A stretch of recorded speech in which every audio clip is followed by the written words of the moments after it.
Hi guys, welcome to the final section of the course, Advanced Ajax. In this section, we will first implement progressive enhancement, then we will cover error handling techniques for dealing with network interruptions. Moving ahead, we will be looking at caching and throttling techniques for reducing network traffic.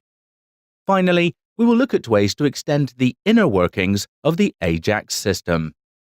Now we move on to the first video of this section, implementing progressive enhancement with Ajax.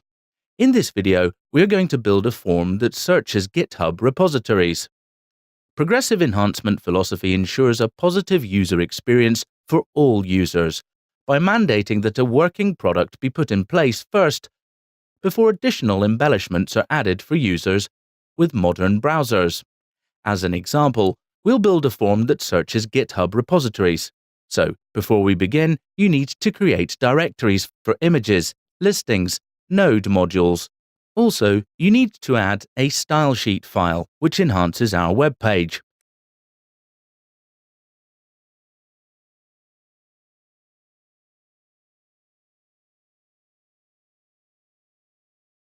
Then you need to add the JQuery file, package.json file,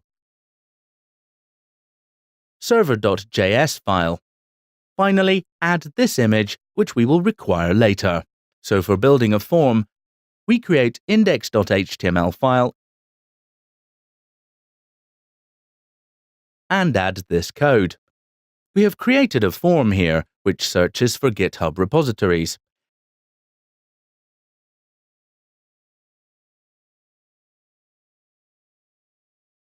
Here we have linked our style sheet, JQuery file and listing. Let's run this file. Here we get the search form.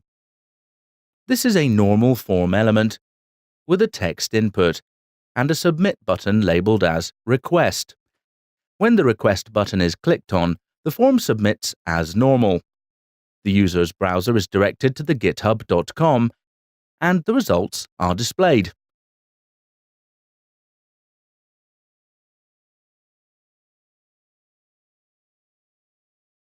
However, we want to load this content into the hash response container of our search page, rather than leaving the page. If the data was stored on the same server as our search form, we could harvest the relevant portion of the page using the .load method. So we create another JavaScript file and add this code. However, since GitHub is under a different host name, the default cross-domain policy of the browser will not allow this request to happen. So we refer this file and run our index file.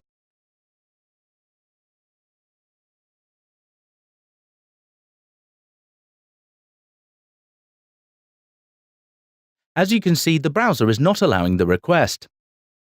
We saw that JSONP is simply JSON with an added layer of server behavior, allowing requests to be made from a different site.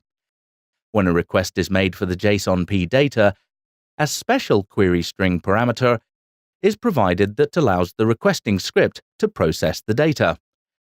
This parameter can be called anything the JSONP server wishes. In the case of the GitHub API, the parameter uses the default name, callback.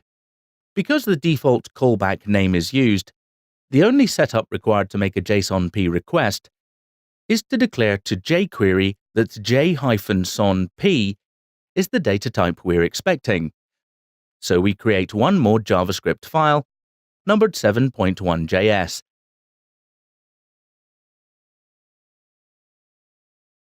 and refer this file in our index file, and run it.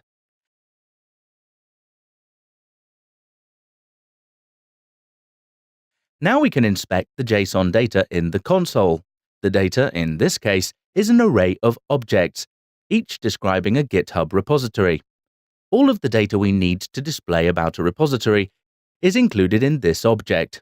We simply need to format it appropriately for display.